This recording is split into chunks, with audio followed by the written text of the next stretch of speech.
రాయదుర్గం వాల్మీకి సంక్షేమ సంఘం ఉపాధ్యక్షుడు మలకన్నతో పాటు రాయదుర్గం పట్టణంలోని 3, 4, 6, 31, 32 వార్డులకు చెందిన 100 కుటుంబాలు వైసీపీని వీడి టీడీపీలో చేరాయి.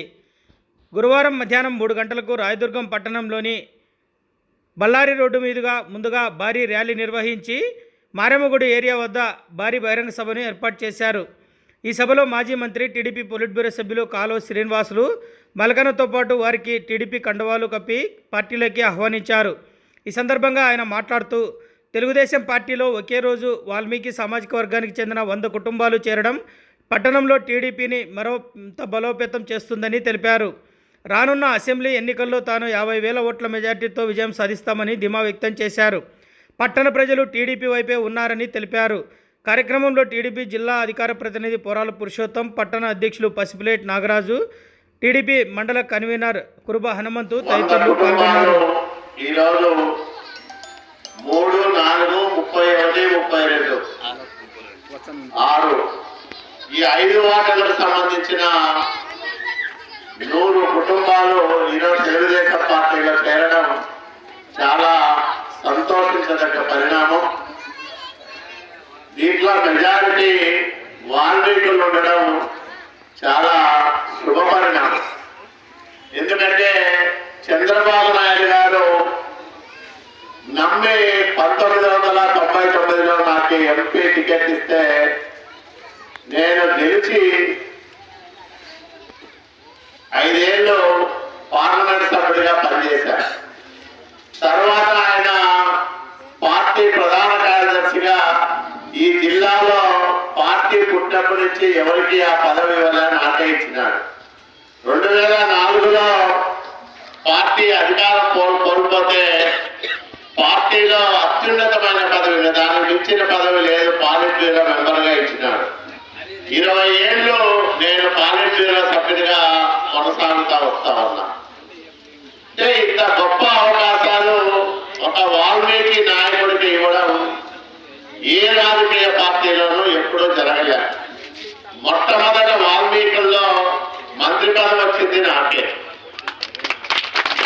25 ఏళ్ళుగా నేను రాజకీయాల్లో ఉన్నా ఎక్కడా కూడా వాల్మీకులకు ఇంత చెడ్డ పేరు కూడా తేలేదు. గౌరవం పెంచిన, జాతి గౌరవం పెంచినా తప్ప ఎక్కడా కూడా చెడ్డ పేరు తేలేదు. మంచి నాయకుడు, మంచివాడు, 10 మందికి సహాయం చేసేవాడని అనిపించుకున్నా తప్ప దుర్మార్గుడు, అవినీతి పరుడు అని ఎక్కడా కూడా చెడ్డ పేరు తెచ్చుకోలేదు. మీకందరికీ అది గర్వకారణమా కాదా అని ఒక్కసారి ఆలోచన చేసుకోండి. మావాడు అంత పెద్ద స్థానంలో ఉండి మా కులం గౌరవాన్ని నిలబెడతా ఉన్నాడు, మా కులానికి గుర్తింపు తీసుకొచ్చినాడు. 60 సంవత్సరాలుగా ఎస్టీలో చేర్చాలని కొట్లాడుతూ ఉంటే మొట్టమొదటిసారిగా మనమే దాన్ని ముందుకు తీసిపోయి కేంద్రానికి పంపించగలిగినాం. దానికి 1.5 సంవత్సరం చాలా కష్టపడి పనిచేసి ఆ స్థాయికి తీసుకొస్తే మళ్ళా జగన్మోహన్ రెడ్డి వచ్చి రెండెచ్చ మొదలెట్టు అన్నట్ల మళ్ళా సమస్యను మొదలుగా తీసుకొచ్చినాడు. ఈ రకంగా వాల్మీకులకు తీరని ద్రోహం చేశాడు జగన్మోహన్ రెడ్డి. మళ్ళా మనం వస్తే ఆ కార్యక్రమాన్ని ముందుకు తీసుకుపోయి వాల్మీకులను ఎస్టీలో చేర్చే ఒక 60 సంవత్సరాల కళను నిజం చేసేదానికి అవకాశం ఏర్పడుతుంది. ఇదంతా కూడా మీరు చదువుకున్న యువకులందరూ ప్రతి ఇంటికి ఈ సమాచారాన్ని చేరవేయాల్సిన అవసరం ఉంది.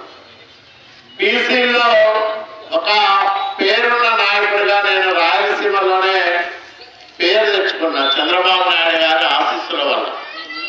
రాయలసీమలో ఎక్కడ ఏ సమస్య ఉన్నా నేనే పోయి అక్కడ ఆ సమస్యను చూస్తా ఉన్నా. అంటే నాయకుడు చంద్రబాబు నాయుడు గారు నాకు అన్ని అవకాశాలు ఇస్తా వస్తా ఉన్నారు కాబట్టి నేను ఈ పనులన్నీ కూడా చేయగలుగుతా ఉన్నా.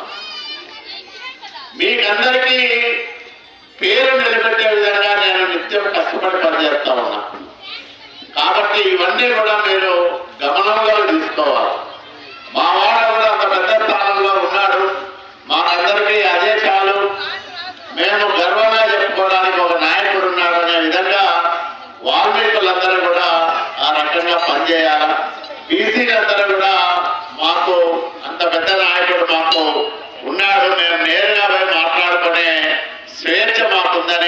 బీసీలందరూ కూడా అనుకోవాలి. ఆ రకంగా ఈరోజు మన ప్రత్యర్థి ఉన్నాడు మెట్టు గోవింద్ రెడ్డి. అతను ఏం మాట్లాడతాడో అతనికే అర్థం కాదు. అవునా కాదా? అవునా కాదా? ఒక 5 నిమిషాలు మాట్లాడితే 5 నిమిషాల తర్వాత 6వ నిమిషంలో మనకు అనిపిస్తుంది ఇతను ఏం చెప్తున్నాడు అని. అట్లాంటి వాడు ఎమ్మెల్యే అయితే రాయదుర్గం సమస్యల గురించి అసెంబ్లీలో ఏం మాట్లాడతాడు? మనకే పక్క నుండి వినే వాళ్ళకి అర్థం కాకపోతే అసెంబ్లీలో 175 మంది సభ్యులు స్పీకర్ అంతా ఉండే అసెంబ్లీలో ఏం మాట్లాడతాడు? అసెంబ్లీ వరకు ఎందుకు ఈ ఊర్లో ఉండే ఎస్ఐతో సిఐతో మాట్లాడతాడా?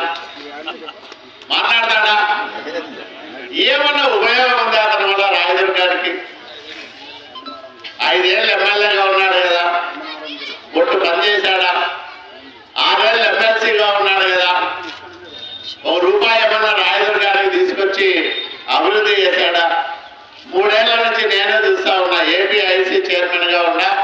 ఆడాడో కెంచారపల్లి క్రాస్ లో టెక్స్టైల్ పరిశ్రమ తీసుకొస్తానని చెప్పావు. రోజు పోయి అంత పేపర్లో స్టేట్మెంట్ ఇచ్చారు. మేము పెద్ద పని చేస్తారని అనుకుంటే, కానీ అతను 2004లో వచ్చినప్పుడు కూడా ఒక హామీ ఇచ్చినాడు. రాయదుర్గంలో జీన్స్ పరిశ్రమ నేను అభివృద్ధి చేస్తా, నేనే ఇక్కడికి వచ్చి ఒక ఫ్యాక్టరీ పెడతానని కూడా హామీ ఇచ్చినాడు. 20 ఏళ్ల కిందట ఇచ్చిన హామీనే ఇప్పటి వరకు నెరవేర్చగా. ఇప్పుడు ఆ పరిశ్రమలు పెట్టేది ఏదో ఇథనాల్ పరిశ్రమ ఒకటి పెడతాననే, మళ్ళా అదాని వాళ్ళతో సోలార్ పార్క్ ఒకటి ఏర్పాటు చేస్తాననే, ఇట్లాంటివన్నీ అనేకం చెప్తానే ఉన్నాడు. కానీ 3 ఏళ్ల నుంచి ఒకటి కూడా ఇంతవరకు ప్రారంభం కాలేదు. కాబట్టి అట్లాంటి వాళ్ళ మాటలు వినో, లేకపోతే అతను ఏదైనా అభివృద్ధి చేస్తాడని అపోహపడో ఎవరైనా ఓట్లేస్తే ఆ మెట్టుగోవిందరెడ్డికి వేసే ఓటు చెత్తబుట్టలో వేసిన ఓటుతో సమానం. అవునా కదా? కాబట్టి మీరందరూ కూడా నా అభివృద్ధిని చూడండి, నా నడవడిక చూడండి, నా వ్యక్తిత్వం చూడండి.